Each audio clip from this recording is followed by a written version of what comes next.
bienvenue sur la voix de Morgane. J'espère que vous allez bien. Je vais reprendre la lecture du Château des Carpates de Jules Verne. J'en suis au chapitre 9, je crois. Voilà, je vous dis à tout à l'heure après la lecture. Je crois que je vais chanter. Ça va être terrible. Mais comme c'est l'automne et qu'il pleut déjà, je déculpabilise. Voilà. En tout cas, je vous souhaite de trouver le repos, le calme et le sommeil. Et je viendrai perturber tout ça tout à l'heure. Pardon. Chapitre 9. La famille des comtes de Télek, l'une des plus anciennes et des plus illustres de la Roumanie, y tenait déjà un rang considérable avant que le pays eût conquis son indépendance vers le commencement du XVIe siècle. Mêlé à toutes les péripéties politiques qui forment l'histoire de ces provinces, le nom de cette famille s'y est inscrit glorieusement. Actuellement, moins favorisé que ce fameux être du château des Carpates, auquel il restait encore 3 branches, la maison de Télek se voyait réduite à une seule, la branche des Télek de Crajova, dont le dernier rejeton était ce jeune gentilhomme qui venait d'arriver au village de Verst. Pendant son enfance, Franz n'avait jamais quitté le château patrimonial où demeuraient le comte et la comtesse de Télek. Les descendants de cette famille jouissaient d'une grande considération, ils faisaient un généreux usage de leur fortune. Menant la vie large et facile de la noblesse des campagnes, c'est à peine s'ils quittaient le domaine de Crajova une fois l'an, lorsque leurs affaires les appelaient à la bourgade de ce nom, bien qu'elle ne fût distante que de quelques milles. Ce genre d'existence influa nécessairement sur l'éducation de leur fils unique, et Franz devait longtemps se ressentir du milieu où s'était écoulée sa jeunesse. Il n'eut pour instituteur qu'un vieux prêtre italien, qui ne put rien lui apprendre de ce qu'il savait, qui ne put rien lui apprendre que ce qu'il savait, et il ne savait pas grand-chose. Aussi l'enfant, devenu jeune homme, n'avait-il acquis que de très insuffisantes connaissances dans les sciences, les arts et la littérature contemporaine. Chasser avec passion, courir nuit et jour à travers les forêts et les plaines, poursuivre cerfs ou sangliers, attaquer le couteau à la main les fauves des montagnes, tels furent les passe-temps ordinaires du jeune comte, lequel, étant très brave et très résolu, accomplit de véritables prouesses en ces rudes exercices. La comtesse de Télek mourut quand son fils avait à peine 15 ans, et il n'en comptait pas 21 lorsque le comte périt dans un accident de chasse. La douleur du jeune Franz fut extrême. Comme il avait pleuré sa mère, il pleura son père. L'un et l'autre venaient de lui être enlevés en peu d'années. Toute sa tendresse, tout ce que son cœur renfermait d'affectueux élans, s'était jusqu'alors concentré dans cet amour filial qui peut suffire aux expansions du premier âge et de l'adolescence. Mais lorsque cet amour vint à lui manquer, n'ayant jamais eu d'amis et son précepteur étant mort, il se trouva seul au monde. Le jeune comte resta encore 3 années au château de Crajova, d'où il ne voulait point sortir. Il y vivait sans chercher à se créer aucune relation extérieure. À peine alla-t-il 1 ou 2 fois à Bucarest, parce que certaines affaires l'y obligeaient. Ce n'était d'ailleurs que de courtes absences, car il avait hâte de revenir à son domaine. Cependant, cette existence ne pouvait toujours durer, et Franz finit par sentir le besoin d'élargir un horizon que limitaient étroitement les montagnes roumaines et de s'envoler au-delà.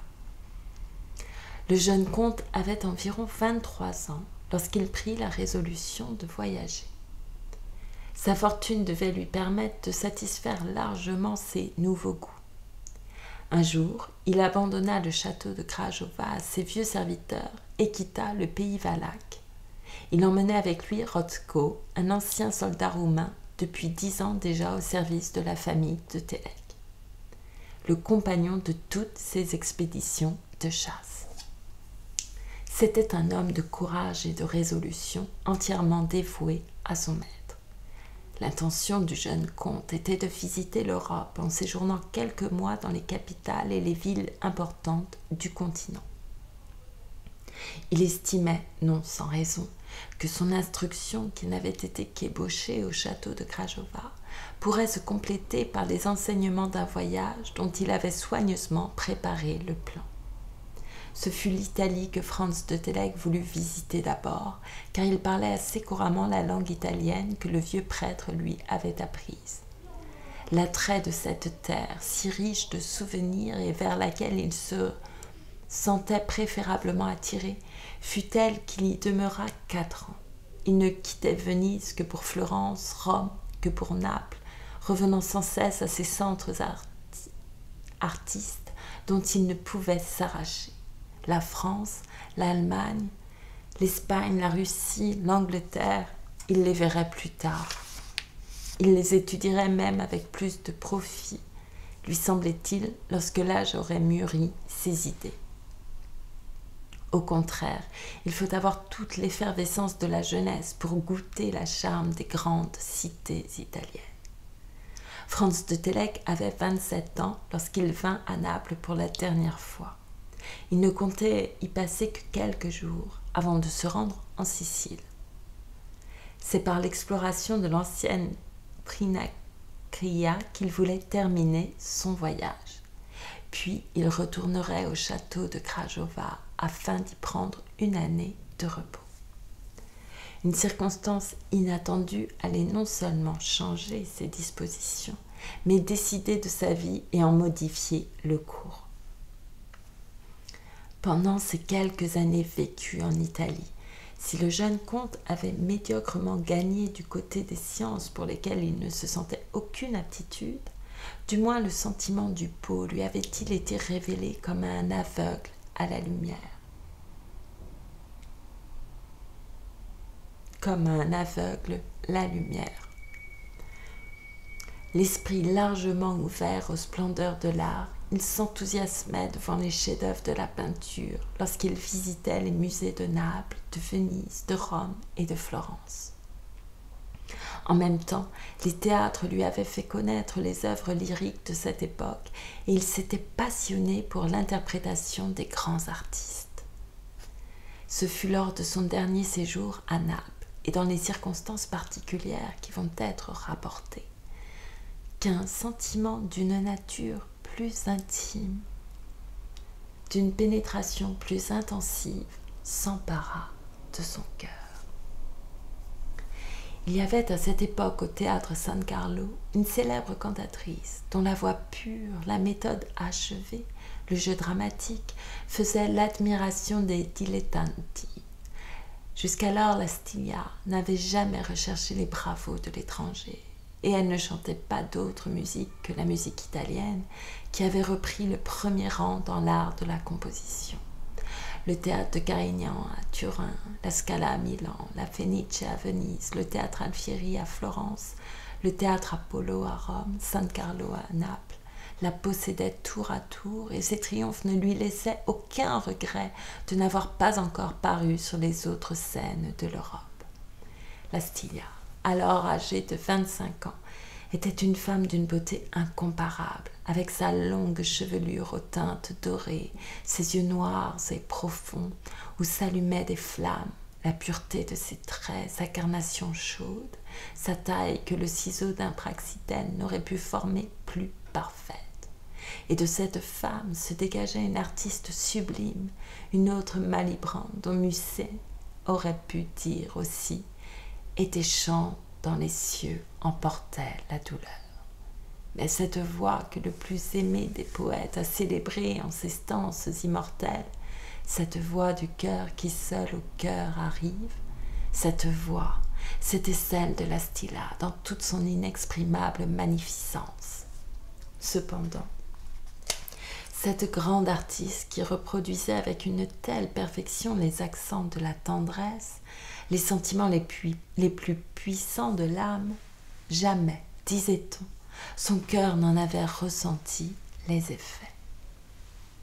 Jamais elle n'avait aimé, jamais ses yeux n'avaient répondu aux 1000 regards qui l'enveloppaient sur la scène. Il semblait qu'elle ne voulût vivre que dans son art et uniquement pour son art. Dès la première fois qu'il vit la Stilla, Franz éprouva les entraînements irrésistibles d'un premier amour. Aussi, renonçant au projet qu'il avait formé de quitter l'Italie, après avoir visité la Sicile, résolut-il de rester à Naples jusqu'à la fin de la saison. Comme si quelque lien invisible qu'il n'aurait pas eu la force de rompre l'eût attaché à la cantatrice. Il était de toutes ces représentations que l'enthousiasme du public transformait en véritable triomphe. Plusieurs fois, incapable de maîtriser sa passion, il avait essayé d'avoir accès près d'elle. Mais la porte de la Stilla demeura impitoyablement fermée pour lui comme pour tant d'autres de ses fanatiques admirateurs. Il suit de là que le jeune comte fut bientôt le plus à plaindre des hommes. Ne pensant qu'à la Stilla, ne vivant que pour la voir et l'entendre, ne cherchant pas à se créer des relations dans le monde où l'appelait son nom et sa fortune, sous cette tension du cœur et de l'esprit, sa santé ne tarda pas à être sérieusement compromise, et que l'on juge de ce qu'il aurait souffert s'il avait eu un rival. Mais, il le savait, nul n'aurait pu lui porter ombrage. Pas même un certain personnage assez étrange dont les péripéties de cette histoire exigent que nous fassions connaître les traits et le caractère. C'était un homme de 50 à 55 ans, on le supposait du moins lors du dernier voyage de Franz de Télek à Naples. Cet être peu communicatif paraissait affecté de se tenir en dehors de ces conventions sociales qui sont acceptées des hautes classes. On ne savait rien de sa famille, de sa situation, de son passé. On le rencontrait aujourd'hui à Rome, demain à Florence, et, il faut le dire, suivant que la Stilla était à Florence ou à Rome. En réalité, on ne lui connaissait qu'une passion, entendre la prima donna d'un si grand renom qui occupait alors la première place dans l'art du chant. Si Franz de Télek ne vivait plus que pour la Stilla depuis le jour où il l'avait vue sur le théâtre de Naples, il y avait 6 ans déjà que cette excentrique dilettante ne vivait plus que pour l'entendre.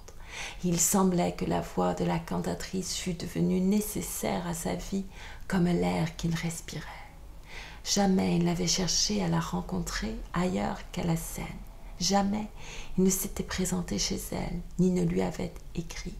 Mais toutes les fois que la Stilla devait chanter, sur n'importe quel théâtre d'Italie, on voyait passer devant le contrôle un homme de taille élevée, enveloppé d'un long pardessus sombre, coiffé d'un large chapeau lui cachant la figure.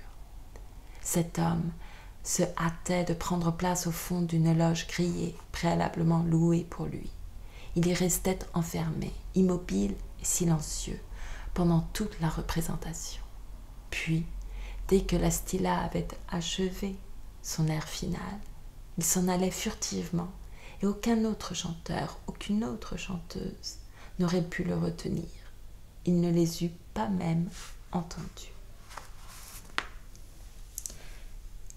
Quel était ce spectateur assidu? Ce spectateur si assidu. La Stilla avait en vain cherché à l'apprendre. Aussi, étant d'une nature très impressionnable, avait-elle fini par s'effrayer de la présence de cet homme bizarre. Frayeur irraisonnée, quoique très réelle en somme, bien qu'elle ne pût l'apercevoir au fond de sa loge, dont il ne baissait jamais la grille, elle le savait là. Elle sentait son regard impérieux fixé sur elle et qui la troublait à ce point qu'elle n'entendait même plus les bravos dont le public accueillait son entrée en scène.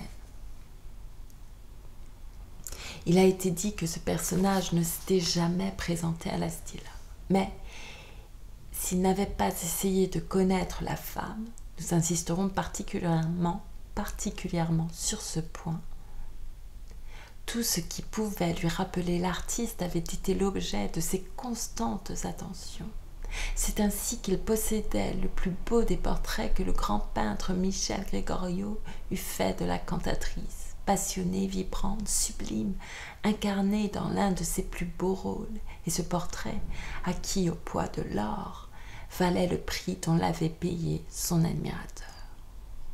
Si cet original était toujours seul, lorsqu'il venait occuper sa loge aux représentations de la Stilla, s'il ne sortait jamais de chez lui que pour se rendre au théâtre, il ne faudrait pas en conclure qu'il vécût dans un isolement absolu. Non, un compagnon, non moins hétéroclite que lui, partageait son existence. Cet individu s'appelait Orphanik. Quel âge avait-il? D'où venait-il? Où était-il né? Personne n'aurait pu répondre à ces 3 questions. À l'entendre, car il causait volontiers, il était un de ces savants méconnus dont le génie n'a pu se faire jour et qui ont pris le monde en aversion. On supposait, non sans raison, que ce devait être quelque pauvre diable d'inventeur que soutenait largement la bourse du riche dilettante. Orphanik était de taille moyenne, maigre, chétif, éthique, avec une de ces figures pâles que, dans l'ancien langage, on qualifiait de chiche-face. Signe particulier, il portait une œillère noire sur son œil droit qu'il avait dû perdre dans quelque expérience de physique ou de chimie et, sur son nez, une paire d'épaisses lunettes dont l'unique verre de myope servait à son œil gauche allumé d'un regard verdâtre. Pendant ses promenades solitaires, il gesticulait comme s'il eût causé avec quelque être invisible qui l'écoutait sans jamais lui répondre. Ces 2 types, l'étrange mélomane et le non moins étrange Orphanik, étaient fort connus, du moins autant qu'ils pouvaient l'être, en ces villes d'Italie où les appelait régulièrement la saison théâtrale. Ils avaient le privilège d'exciter la curiosité publique et, bien que l'admirateur de la Stilla eût toujours repoussé les reporters et leurs indiscrètes interviews, on avait fini par connaître son nom et sa nationalité. Ce personnage était d'origine roumaine, et lorsque Franz de Télek demanda comment il s'appelait, on lui répondit « Le baron Rodolphe de Gortz ». Les choses en étaient là, à l'époque où le jeune comte venait d'arriver à Naples. Depuis 2 mois, le théâtre San Carlo ne désemplissait pas, et le succès de la Stilla s'accroissait chaque soir. Jamais elle ne s'était montrée aussi admirable dans les divers rôles de son répertoire. Jamais elle n'avait provoqué de plus enthousiastes ovations. À chacune de ces représentations, tandis que Franz occupait son fauteuil à l'orchestre, le baron de Gortz, caché dans le fond de sa loge, s'absorbait dans ce chant exquis, s'imprégnait de cette voix pénétrante, faute de laquelle il semblait qu'il n'aurait pu vivre. Ce fut alors qu'un bruit courut à Naples. Un bruit auquel le public refusait de croire, mais qui finit par alarmer le monde des dilettanti. On disait que, la saison achevée, la Stilla allait renoncer au théâtre. Quoi? Dans toute la possession de son talent, dans toute la plénitude de sa beauté, à l'apogée de sa carrière d'artiste, était-il possible qu'elle songeât à prendre sa retraite? Si invraisemblable que ce fût, c'était vrai, et sans qu'il s'en doutât, le baron de Gortz était en partie cause de cette résolution. Ce spectateur aux allures mystérieuses, toujours là, quoique invisible derrière la grille de sa loge, avait fini par provoquer chez la Stilla une émotion nerveuse et persistante dont elle ne pouvait plus se défendre. Dès son entrée en scène, elle se sentait impressionnée à un tel point que ce trouble, très apparent pour le public, avait altéré peu à peu sa santé. Quitter Naples, s'enfuir à Rome, à Venise ou dans toute autre ville de la péninsule, cela n'eût pas suffi, elle le savait, à la délivrer de la présence du baron de Gortz. Elle ne fut même pas parvenue à lui échapper en abandonnant l'Italie pour l'Allemagne, la Russie ou la France. Il la suivrait partout où elle irait se faire entendre et, pour se délivrer de cette obsédante importunité, le seul moyen était d'abandonner le théâtre. Or, depuis 2 mois déjà, avant que le bruit de sa retraite se fût répandu, Franz de Télek s'était décidé à faire auprès de la cantatrice une démarche dont les conséquences devaient amener, par malheur, la plus irréparable des catastrophes. Libre de sa personne, maître d'une grande fortune, il avait pu se faire admettre chez la Stilla et lui avait offert de devenir comtesse de Télek. La Stilla n'était pas sans connaître de longue date les sentiments qu'elle inspirait au jeune comte. Elle s'était dit que c'était un gentilhomme auquel toute femme, même du plus haut monde, eût été heureuse de confier son bonheur. Aussi, dans la disposition d'esprit où elle se trouvait, lorsque Franz de Télek lui offrit son nom, l'accueillit-elle avec une sympathie qu'elle ne chercha point à dissimuler. Ce fut avec une entière foi dans ses sentiments qu'elle consentit à devenir la femme du comte de Télek, et sans regret d'avoir acquitté la carrière dramatique. La nouvelle était donc vraie. La Stilla ne reparaîtrait plus sur aucun théâtre dès que la saison de San Carlo aurait pris fin. Son mariage, dont on avait eu quelques soupçons, fut alors donné comme certain.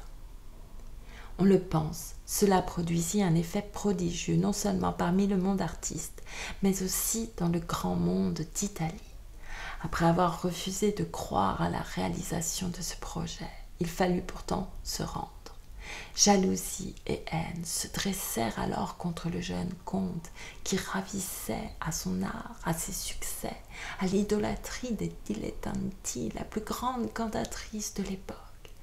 Il en résulta des menaces personnelles à l'adresse de Franz de Télek, menaces dont le jeune homme ne se préoccupa pas un instant. Mais s'il en fut ainsi dans le public, que l'on imagine ce que dut éprouver le baron Rodolphe de Gortz à la pensée que la Stilla allait lui être enlevée, qu'il perdrait avec elle tout ce qui l'attachait à la vie. Le bruit se répandit qu'il tenta d'en finir par le suicide. Ce qui est certain, c'est qu'à partir de ce jour, on cessa de voir Orphanique courir les rues de Naples. Ne quittant plus le baron Rodolphe, il vint même plusieurs fois s'enfermer avec lui dans cette loge de San Carlo que le baron occupait à chaque représentation, ce qui ne lui était jamais arrivé, étant absolument réfractaire, comme tant d'autres savants, au charme de la musique. Cependant, les jours s'écoulaient, l'émotion ne se calmait pas, et elle allait être portée au comble le soir où la Stilla ferait sa dernière apparition sur le théâtre. C'était dans le superbe rôle d'Angelica d'Orlando, ce chef-d'œuvre du maestro Arconati, qu'elle devait adresser ses adieux au public. Ce soir-là, San Carlo fut 10 fois trop petit pour contenir les spectateurs qui se pressaient à ses portes et dont la majeure partie dut rester sur la place. On craignait des manifestations contre le comte de Télek, sinon on dit que la Stilla serait en scène, du moins lorsque le rideau baisserait sur le 5e acte de l'opéra. Le baron de Gortz avait pris place dans sa loge et, cette fois encore, Orphanique s'y trouvait près de lui. La Stilla parut, plus émue qu'elle ne l'avait jamais été. Elle se remit pourtant, elle s'abandonna à son inspiration, elle chanta, avec quelle perfection, avec quel incomparable talent, cela ne saurait s'exprimer. L'enthousiasme indescriptible qu'elle excita parmi les spectateurs s'éleva jusqu'au délire. Pendant la représentation, Le jeune comte s'était tenu au fond de la coulisse, impatient, énervé, fiévreux, à ne pouvoir se modérer, maudissant la longueur des scènes, s'irritant des retards que provoquaient les applaudissements et les rappels.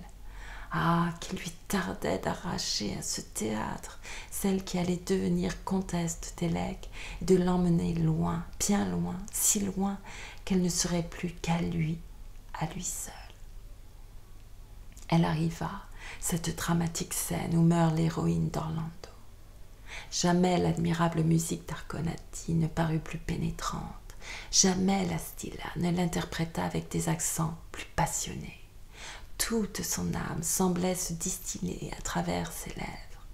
Et, cependant, on eût dit que cette voix, déchirée par instants, allait se briser, cette voix qui ne devait plus se faire entendre. En ce moment, la grille de la loge du baron de Gortz s'abaissa.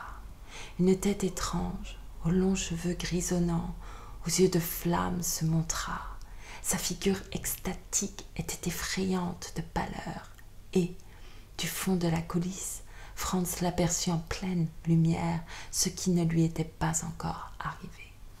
La Stilla se laissait emporter alors à toute la fougue de cette enveloppante strette du chant final. Elle venait de redire cette phrase d'un sentiment sublime. Innamorata, mio cuore tremante, voglio morire. Soudain, elle s'arrête. La face du baron de Gortz la terrifie. Une épouvante inexplicable la paralyse. Elle porte vivement la main à sa bouche qui se rougit de sang. Elle chancelle. Elle tombe. Le public s'est levé, palpitant, affolé, au comble de l'angoisse. Un cri s'échappe de la loge du baron de Gortz. Franz vient de se précipiter sur la scène. Il prend la Stilla entre ses bras, il la relève, il la regarde, il l'appelle. « Morte! Morte !» s'écrie-t-il. « Morte !» La Stilla est morte. Un vaisseau s'est rompu dans sa poitrine. Son chant s'est éteint avec son dernier soupir. Le jeune comte fut rapporté à son hôtel dans un tel état que l'on craignit pour sa raison. Il ne put assister aux funérailles de la Stilla, qui furent célébrées au milieu d'un immense concours de la population napolitaine, au cimetière du Campo Santo Nuovo, où la cantatrice fut inhumée. On ne lit que ce nom sur un marbre blanc, Stilla.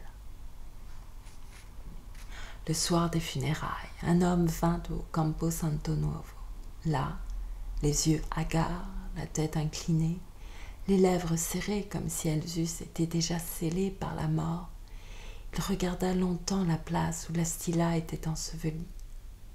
Il semblait prêter l'oreille, comme si la voix de la grande artiste allait une dernière fois s'échapper de cette tombe. C'était Rodolphe de Gortz. La nuit même, le baron de Gortz, accompagné de Orfani, quitta Naples, et, depuis son départ, personne n'aurait pu dire ce qu'il était devenu. Mais, le lendemain, une lettre arrivait à l'adresse du jeune comte. Cette lettre ne contenait que ces mots d'un laconisme menaçant. « C'est vous qui l'avez tué. Malheur à vous, comte de Télek. Rodolphe de Gortz. » Oh là là. C'est la fin du chapitre 9. Je vais donc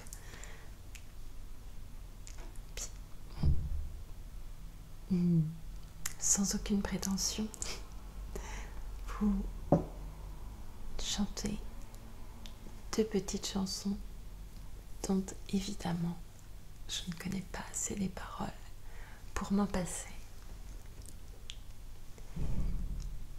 Pour ceux qui veulent faire de beaux rêves, c'est le moment d'éteindre cette vidéo si vous l'avez suivi jusque-là, et je vous en remercie.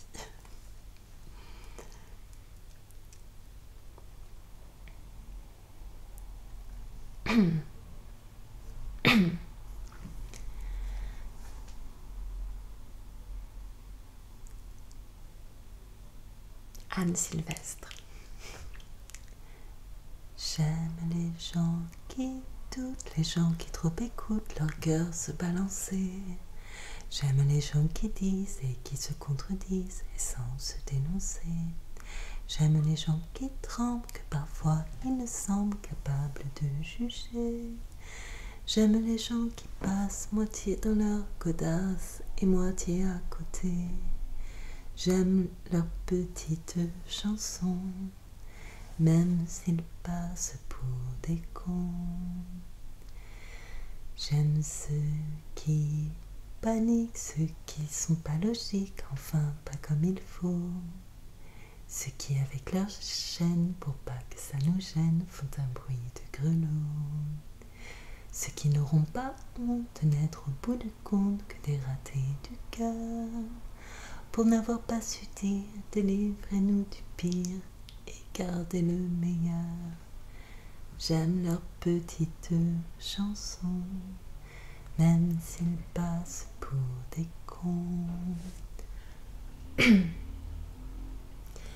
J'aime les gens qui n'osent s'approprier les choses, encore moins les gens. Ceux qui veulent le bien-être qu'une simple fenêtre pour les yeux des enfants. Ceux qui sans oriflamme, les daltoniens de l'âme, ignorent les couleurs. Ceux qui sont assez poires pour que jamais l'histoire leur rende les honneurs.